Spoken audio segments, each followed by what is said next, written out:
Երևանում երկու խոշոր գործարանների Մարսի եւ Երևանի մաթեմատիկական մեքենաների գիտահետազոտական ինստիտուտի Մերգելյան ինստիտուտի կառավարումը վերստին ստանձնել է ռուսական Citronics ընկերությունը, որը 2023-ից գտնվում է Միացյալ Նահանգների պատժամիջոցների տակ։ Հայաստանի իրավաբանական անձանց էլեկտրոնային ռեգիստրում փոփոխությունն իրականացվել է 3 օր առաջ, իսկ 2 օր առաջ վարչապետ Փաշինյանն էր ընդունել ընկերության սեփականատեր ռուս միլիարդատեր Վլադիմիր Եվտուշենկովին, ով երկրորդ նախագահ Ռոբերտ Քոչարյանի հետ համագործակցած Սիստեմա ընկերությունների խմբի խոշոր բաժնետերերից է։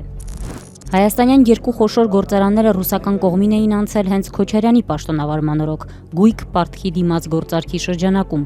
Մարս ընկերությունը, որ հիմնվել էր 1980-ականներին, խորհրդային տարիներին զբաղվում էր ինքնակառավարվող համակարգերի, թվային հեռախոսասարքերի, էլեկտրական սարքավորումների, գծային շարժիչների արտադրությամբ։ 42 հեկտար տարածք ունեցող գործարանը ռուսական կողմին փոխանցվել էր $56 միլիոն եւ տասնամյակներ շարունակ պարապուրդի էր մատնված։ Իրավիճակը չէր փոխվել նաև 2018-ի հեղափոխությունից հետո։ 2 տարի առաջ իշխանական падգամավորներից մեկը խորհրդարանում հարց էր բարձրացրել։ Ժամանակը չէ, որ Հայաստանը գործարանը հետ բերելու հարց բարձրացնի Ռուսաստանի առջև։ Վարչապետ Փաշինյանը արձագանքել էր, թե ռուս գործընկերների հետ քննարկել է հարցը։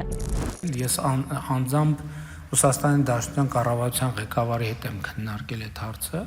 եւ հենց այդ նույն շեշտադրումները, որ ահռելի մեծ արտադրական նշանակության տարածքներ են, եւ այսօր երևի նրա չնչին տոկոսն է, որ որևէ ձևով զբաղված է։ Երկրորդ գործարանը, որ օրերս անցել է ռուսական Citronics-ի կառավարմանը, Երևանի մաթեմատիկական մեքենաների գիտահետազոտական ինստիտուտն է, ավելի հայտնի որպես Մերգելյան ինստիտուտ։ 1956-ին ստեղծված ինստիտուտը զբաղվում էր համակարգչային տեխնոլոգիաների ու համակարգերի նախագծմամբ։ Խորհրդային տարիներին այն մոտ 7000 աշխատակից ուներ։ Ռուսական կողմին փոխանցվելուց հետո, սակայն Մերգելյան ինստիտուտի Երևանում գտնվող շենքի տարածքը տրվել է վարձակալության մի շարք տեխնոլոգիական ընկերությունների։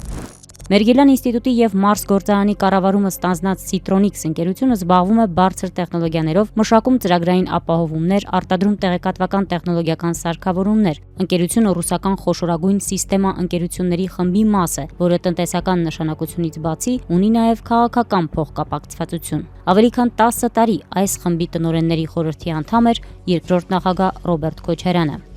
Սիստեման անգամ իր ներդրումն էր ունեցել 2018-ին մարտի 1-ի գործով կալանավորված Ռոբերտ Քոչարյանի ազատ արձակմանը։ Ըստ RBK-ի Քոչարյանի 4.1 միլիոն գրավի մի մասը վճարել էր Սիստեման, բայց ոչ Եվտուշենկովն անձամբ։ Այնուհանդերձ Եվտուշենկովն ավելի ուշ իր աջակցությունը հայտնել էր Ռոբերտ Քոչարյանին 2019-ին նորից վերջինիս ներառելով Սիստեմայի տնօրենների խորհրդում։